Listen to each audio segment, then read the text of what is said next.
Que a paz de Cristo esteja entre nós. Nós estamos no capítulo 18, muitos os chamados, poucos escolhidos. Nós vamos falar hoje sobre aqueles que falam uma coisa, aqueles que dizem uma coisa, mas o seu coração diz outra. Nós vamos falar daqueles que estão à frente das religiões, aqueles que estão à frente das doutrinas, que dizem uma coisa com a boca, mas o seu coração está dizendo outra. Algumas pessoas procuram as religiões como uma forma de se esconder, uma forma de camuflar os seus verdadeiros sentimentos, suas verdadeiras atitudes. Aqueles que dizem Senhor, Senhor, não entrarão todos no reino dos céus. Ou seja, não entrarão todos, alguns entrarão. Então a gente precisa descobrir por que uns entrarão e outros não entrarão, certo? Uns entrarão porque esses têm o coração naquilo que falam. O seu coração, o seu sentimento está naquilo que falam. Eles falam uma coisa e praticam aquilo que dizem. Aqueles que não entrarão são aqueles da iniquidade. Então a gente vai saber aqui agora o que é iniquidade. Uma pessoa que transgride as leis e normas morais e éticas, sem qualquer tipo de ressentimento ou escrúpulo, cinismo, falta de caráter. Ou seja, aquele que não entrará é aquele que está dentro da religião, falando uma coisa e praticando outra. Aí vocês podem me perguntar, então todo mundo que está na religião tem que ser santo? Não, não tem que ser santo. O ideal é que você busque a cada dia ir se transformando, ir se modificando. Mas por que a religião? Porque aquele que está na religião, ele tem um duplo compromisso. Ele tem um duplo compromisso. Aquele que não está na religião, ele tem a obrigação de se transformar. Porque Deus lhe deu todas as condições para isso. E tudo aquilo que lhe foi dado é um empréstimo, certo? É um empréstimo, é dado aqui e você vai prestar contas depois. Se você tem o dom da palavra, não é à toa. Se você tem o dom da liderança, de conduzir um grupo, não é à toa. Se você tem uma mediunidade ostensiva, também não é à toa. Então aquele que está na religião, ele tem um duplo compromisso. Ele tem o compromisso de se melhorar, mas ele tem também, sobretudo, o compromisso de passar a mensagem verdadeira àqueles que ali estão, à sua volta. Só que Jesus falava, em geral, para os fariseus, e os fariseus eram justamente o oposto a isso. Os fariseus, eles detinham um conhecimento, eram doutores da lei, e eles faziam essa lei. A gente viu aqui, né, que eles não cumprem a lei. Boa noite.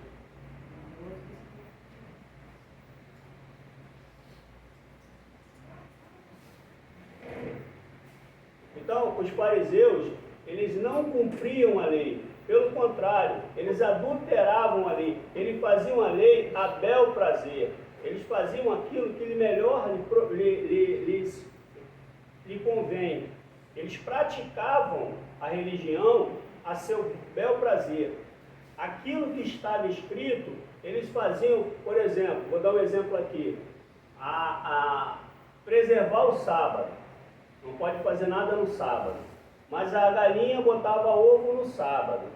Aí eles ficavam na dúvida, mas a galinha botou ovo no sábado, ela trabalhou, eu posso comer esse ovo no sábado? Ou seja, eles ficavam se preocupando com coisas que não tinha nada a ver com o sentido da letra. Eles pegavam a letra e matavam o espírito. Então, quando Jesus vem, ele vem justamente para fazer o contrário, ele vem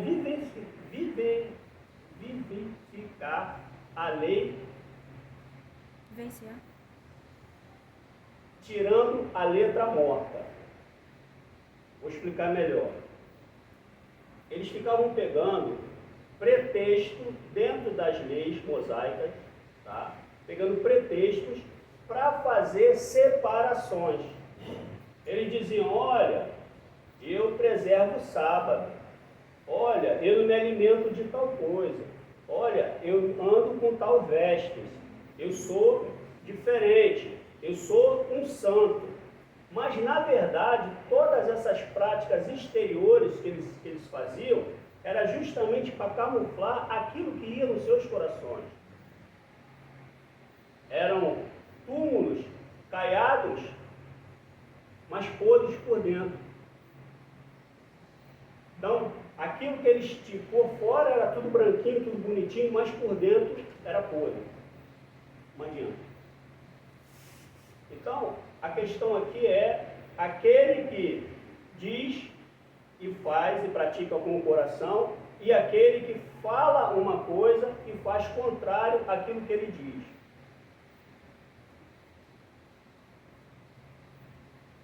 E essa falsidade que eles traziam, né, elas acabavam aprisionando as pessoas, porque da mesma forma que a verdade liberta, a mentira, ela te aprisiona, ela te segura.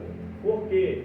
Porque você fica numa condição de não conseguir entender o que verdadeiramente são as coisas de Deus. E aí eles colocavam a comida, os costumes. Nada disso aí fazia com que o homem conseguisse modificar os seus sentimentos. Porque a gente ainda vem enraizado com orgulho, né? A gente ainda vem enraizado com egoísmo. Então esses homens daquela época, eles precisavam ser tocados para modificar os seus hábitos. Porém, aqueles que falavam para eles, falavam de forma confusa. Por exemplo, se você pegar uma sentença hoje, dada por um juiz, e você for ler, nós como leigos, nós não vamos entender o que está escrito ali.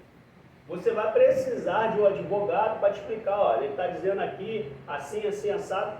Você não vai saber, porque aquela linguagem ali é uma linguagem feita para eles entenderem. E eu no meu humilde pensamento, eu acho que isso é uma coisa errada, na minha concepção. Porque eu acho que toda sentença deveria ser, já que se aceita a linguagem popular, eu acho que uma sentença ela poderia ter também uma forma em que as pessoas, mesmo leigas, entendessem. Tá dando para compreender isso, gente? Assim, esse assunto é um pouco, vamos dizer assim, complicado, mas a gente vai chegar lá. Então Jesus vem para mostrar o Espírito que vivifica e não a letra que mata. Esses doutores da lei, eles ornavam para parecer santos. Eles tinham as vestes deles, tinham até algumas escrituras, algumas eram elaboradas, né? Ali, então, eles tinham aquela figura assim, mas aquilo dali era só o exterior. E quando Jesus começa a explicar o que verdadeiramente acontecia, eles passavam o tempo todo perseguindo Jesus, tentando fazer com que ele se contradissesse em suas palavras. Eles faziam situações para tentar desmoralizar Jesus. Eles levam questões como dos impostos, né? E aí Jesus diz, não, mas o que está aí na moeda? A imagem de César? Então dá a César o que é de César. Eles tentam jogar Jesus contra o Império Romano, e, enfim, então eles vão fazendo essas situações, porque antes colava com o povo, aquilo ali dava certo com o povo, porque o povo não tinha acesso, não tinha conhecimento. não conseguia pegar. Jesus tinha as escrituras, Jesus desde criança ele já entrava no templo, ele já lia, ele já sabia das escrituras. E o povo não sabia. A grande maioria acho que quase todos ali eram analfabetos, eram pessoas simples. Então eles não tinham acesso àquelas coisas. Então, por isso se tornava pior a situação desses sacerdotes, os fariseus. E por isso que Jesus fala. Mas aí a gente tem que pegar para nós. Então isso daí acontece mais ou menos até o ano 70 da era de Cristo. E mais à frente começa a Igreja Católica Apostólica Romana. E ela também vem nessa mesma linha. Ela também vem colocando também barreiras e obstáculos para que o povo pudesse compreender, para que o povo tivesse acesso, tivesse conhecimento à verdade que liberta. A partir do momento que você conhece a verdade ela te liberta. Então, a igreja também vem com seus dogmas, também vem com uma certa... Pronto, eles até missas eram cobradas. Até missas eram cobradas. Havia uma ligação da igreja com a política. A política e a igreja andavam juntas. E era elitizado. Eu nem gosto dessa palavra, mas era elitizado. Então, as pessoas, mais uma vez, o povo, ele não conseguia ter esse acesso. E a Igreja Católica, ela consegue fazer um feito que se não fosse terrível, seria fantástico. Eles conseguem deturbar aquilo que Cristo... Corretor, fala. Deturpar. Pronto. Aquilo que Cristo havia dito antes. Eles conseguem, sabe, colocar alegorias numa coisa que estava bem clara. Tanto que mais à frente, quando São Francisco de Assis começa a dizer uma série de coisas que contrariam eles pegam São Francisco de Assis e traz para eles. Mas se vocês forem ver como é que é a lei franciscana, vocês veem que não tem nada a ver com a igreja. Alguém já parou para ver isso, para perceber isso? Que os franciscanos não tem nada a ver com a Igreja Católica? Alguém já parou para prestar atenção nisso? Não tem nada a ver. Eles pegam São Francisco de Assis, porque São Francisco de Assis, não estava nem aqui no assunto, mas já até fugi, mas enfim. Mas eles pegam São Francisco de Assis e trazem para eles, porque para eles era interessante, porque o movimento ali que havia de muitas pessoas, e eles trabalham muito em cima da quantidade e não da qualidade, da sinceridade das palavras, eles pegam e trazem São Francisco de Assis. Mas se vocês forem olhar Roma, e foi lá o mosteiro dos franciscanos, uma coisa não tem nada a ver com a outra.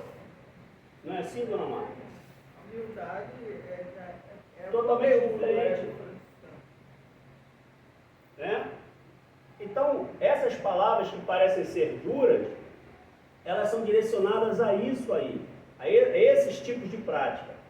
Só que aí, a gente não pode deixar de fora a nossa própria doutrina. A gente também tem que falar da nossa doutrina. A gente não pode falar só dos outros segmentos, né? Já falei do catolicismo, né? Já falei do judaísmo, né? Por aí vai. Mas é necessário que a gente fale também da doutrina espírita. E aí chegamos ao ponto que é o seguinte: se você está na casa espírita e você acha que porque você faz palestra, aquilo ali lhe dá algum tipo de ganho ou algum tipo de diferença com relação às outras pessoas, não dá. Lhe dá uma responsabilidade, como eu já falei, dupla. O que vai valer nas suas palavras é a sinceridade pela qual você as traz. Se você dirige uma casa, ou se você é um médium, um trabalhador, Você tem que ver aquilo que está passando no seu coração, porque eu não vejo o que está passando no coração dela como ela não vê no meu. Mas quando a gente retorna para a pátria espiritual, a gente chega lá, esse coração, ele é visto logo de cara. Aliás, quando você chega, né, aquele perispírito ali, ele está ali como se fosse um livro aberto, mostrando todos os seus atos, todas as suas práticas. E aquilo ali é que direciona você dentro do plano espiritual quando você retorna. É aquilo ali que vai dizer e que vai ser a direção do que precisa ser corrigido. E muitas pessoas que têm o conhecimento do plano espiritual, muitos, tem vários livros que falam sobre isso, muitas pessoas chegam lá em cima é uma força de expressão, tá aí. A corretora dele não está aqui, se não tivesse ela já tinha corrigido. Mas quando você volta para a pátria espiritual, muitos são surpreendidos, muitos espíritas são surpreendidos. Espíritas, pessoas que trabalharam anos e anos dentro da casa espírita, dentro do movimento espírita. Elas são surpreendidas, porque elas chegam lá achando que trabalharam tantas horas na casa, fizeram tantas palestras, deram tantos passes, presidiram casa, perderam noite de sono, fizeram uma série de coisas, mas chega lá, ela vê que elas fizeram pouquíssimo. A pessoa chega, eu trabalhei tantas horas X, mas naquelas horas que ela trabalhou, quando eles vão ali fazendo, não sei se vocês gostam dessa palavra, o apurado, quando eles vão ali fazendo o apurado, aquelas horas ali, elas vão, sabe? É igual imposto de renda, né? Ela vai, vê aquele montante, aí